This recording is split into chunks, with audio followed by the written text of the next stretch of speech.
नमस्कार। SBT news में आपका स्वागत है। पेश है 28 फरवरी बुधवार दोपहर 1:15 राजस्थान की 15 बड़ी खबरें। इस न्यूज बुलेटिन के प्रायोजक हैं विनी केक एंड मोर। तो सबसे पहले एक नजर डालते हैं आज की हेडलाइंस पर। तमिलनाडु के थूथुकुडी पहुंचे पीएम मोदी। केंद्रीय मंत्री और भाजपा विधायक के बीच तकरार बढ़ी। कार्यशैली पर सवाल उठे तो शेखावत ने काम गिनाए। राजस्थान रॉयल्स ने जयपुर में शुरू की आईपीएल की तैयारी। हिमाचल सीएम सुक्खू का पार्टी में विरोध। भाजपा ने की फ्लोर टेस्ट की मांग। सीएए पर नोटिफिकेशन किसी भी वक्त गैर मुस्लिम शरणार्थियों को नागरिकता मिलेगी। और अब खबरें विस्तार से। प्रधानमंत्री नरेंद्र मोदी ने आज तमिलनाडु के थूथुकुडी में 17,300 करोड़ रुपए के प्रोजेक्ट्स की नींव रखी।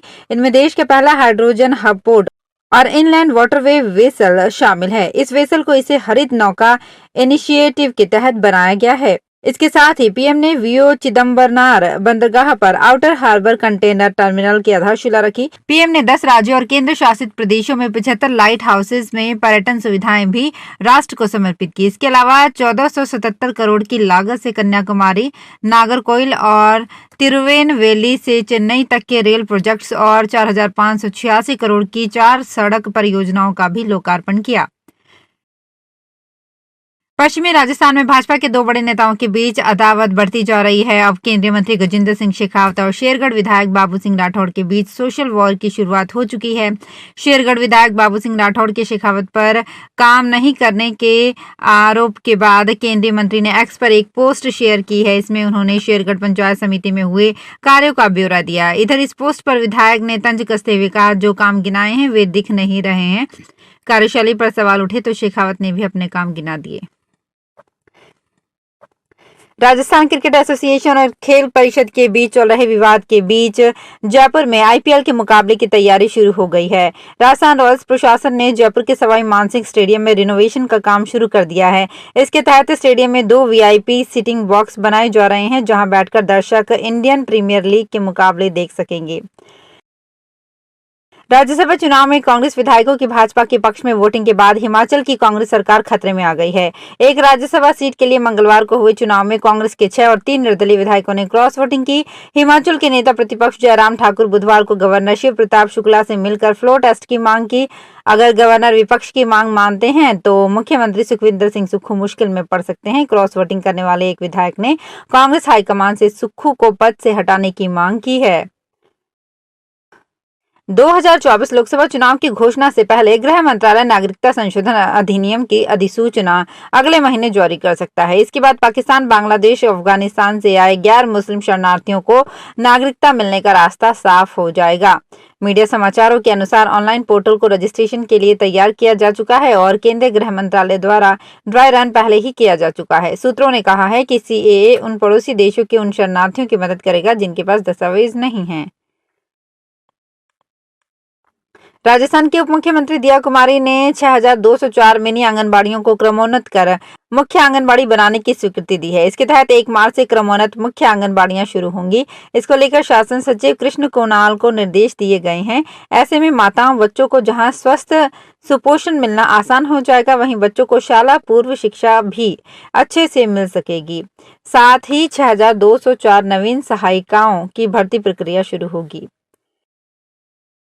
जयपुर में श्री खाटू श्याम सेवादार समिति द्वारा 3 मार्च शाम 4:15 बजे से फाग उत्सव का आयोजन किया जाएगा। ये फाग उत्सव अजमेर रोड स्थित समुराई पीकॉक गार्डन में आयोजित की जाएगी। फाग उत्सव में श्याम बाबा के दरबार में मीठे भजन श्रद्धालुओं को सुनने को मिलेंगे। राजस्थान में मुख्यमंत्री राजनीर योजना में 15,000 लीटर पानी उपभोग कर जल शुल्क माफ है, लेकिन 4 साल से 80% कनेक्शनों पर मीटर ही खराब और बंद होने की वजह से उपभोक्ता को योजना का फायदा नहीं मिल रहा है और 14 लाख परिवारों को पूरा बिल भरना पड़ रहा है। पिछली सरकार में मुख्यमंत्री की घोषणा के बाद भी जलदाय विभाग ने 4 साल में भी खराब बंद मीटर नहीं बदले। ऐसे में मुख्यमंत्री राजनीर योजना केवल कागजी योजना ही बनकर रह गई है। मध्य प्रदेश में मंगलवार शाम तेज आंधी के साथ बारिश हुई। कई जगह ओले भी गिरे। भोपाल के मौसम केंद्र ने 1 और 2 मार्च को फिर से बारिश, आंधी और ओले का स्ट्रॉन्ग सिस्टम एक्टिव होने का अनुमान लगाया है। इसके लिए भोपाल, इंदौर, जबलपुर समेत कुल 46 जिलों में येलो अलर्ट जारी किया गया है। इसके अलावा पूर्वी राज्य बिहार में पिछले 1 हफ्ते से मौसम में लगातार बदलाव देखने को मिल रहा है। भीलवाड़ा में शुद्ध आहार मिलावट पर वार अभियान के अंतर्गत जिला कलेक्टर नमित मेहता और मुख्य चिकित्सा एवं स्वास्थ्य अधिकारी डॉक्टर चेतेंद्र पुरी गोस्वामी के निर्देशन में खाद्य सुरक्षा के जांच दल गठित कर प्राप्त सूचना के आधार पर अलग अलग प्रतिष्ठानों पर लगातार कार्रवाई की जा रही है। मुख्य चिकित्सा एवं स्वास्थ्य अधिकारी ने बताया कि मंगलवार को गंगापुर उपखंड स्तर पर 126 खाद्य कारोबारियों को फोस्टैक प्रशिक्षण दिया गया। आपको बता दें कि मार्च महीने में शिवरात्रि और होली का पर्व आने वाला है। आने वाले फेस्टिवल को देखते हुए रेलवे ने यात्रियों का खास ध्यान रखा है। यात्रियों की सुविधाओं को देखते हुए रेलवे ने अपनी सेवाओं को बढ़ाया है। यानी चित्तौड़गढ़ जिले के कई स्टेशनों से होकर गुजरने वाली 8 जोड़ी रेल सेवाओं में 15 डिब्बों की अस्थायी बढ़ोतरी किए जाने का फैसला किया गया है। जन स्वास्थ्य अभियांत्रिकी मंत्री सुबह 8 बजे केकड़ी से रवाना होकर दोपहर 1 बजे जोधपुर पहुंचेंगे। जोधपुर पहुंचकर जिला कलेक्ट्रेट सभागार में जोधपुर और पाली संभाग के सभी जिलों के नियमित एवं परियोजना विंग के अधिशासी अभियंता स्तर तक के अधिकारियों की बैठक लेकर जेजेएम कार्यों और पेयजल आपूर्ति व्यवस्था की समीक्षा करेंगे।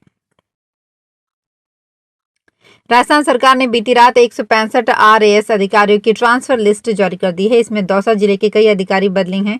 लिस्ट में सीनियर आरएएस सुमित्रा पारिक को दौसा में अतिरिक्त जिला कलेक्टर लगाया गया है। वे भिवाड़ी इंटीग्रेटेड विकास प्राधिकरण में भूमि अवाप्ति अधिकारी लगी हुई थी। इसी प्रकार दिनेश शर्मा को जिला परिषद का मुख्य कार्यकारी अधिकारी लगाया गया है। सवाई माधोपुर में वन विभाग की ओर से रणथंभौर टाइगर रिजर्व में गाइड भर्ती जारी की गई है। वन विभाग की ओर से यहां गाइड्स के कुल 106 पद जारी किए गए हैं। इसके लिए आवेदन की अंतिम तिथि 28 फरवरी निर्धारित की गई थी, जिसका आज अंतिम दिन है। बीते दिन तक यहां 106 पदों के लिए करीब 3500 फॉर्म भरे जा चुके हैं। आज अंतिम तिथि के बाद अब भर्ती की अगली प्रक्रिया शुरू होगी। जयपुर शहर में सुगम यातायात और आए दिन होने वाले हादसों पर रोक के लिए 13 स्थानों पर ट्रैफिक सिग्नल लगाए जाएंगे। इसके लिए जल्द ही एनएचएआई से अनुमति मांगी जाएगी। वहीं 32 जगहों पर नो पार्किंग के बोर्ड लगेंगे और 24 जगहों पर जेब्रा क्रॉसिंग बनाई जाएगी। वहीं 5 जगहों पर ट्रैफिक सिग्नल लाइट की ऊंचाई बढ़ाने का निर्णय लिया गया है। 300 ई बसें खरीदने का निर्णय हुआ है। ये निर्णय मंगलवार को जेडीसी मंजू राजपाल की अध्यक्षता में जेडीए में हुई ट्रैफिक कंट्रोल बोर्ड की बैठक में लिए गए। तो फिलहाल इस बुलेटिन में इतना ही। फिर हाजिर होंगे कुछ और बड़ी खबरों के साथ।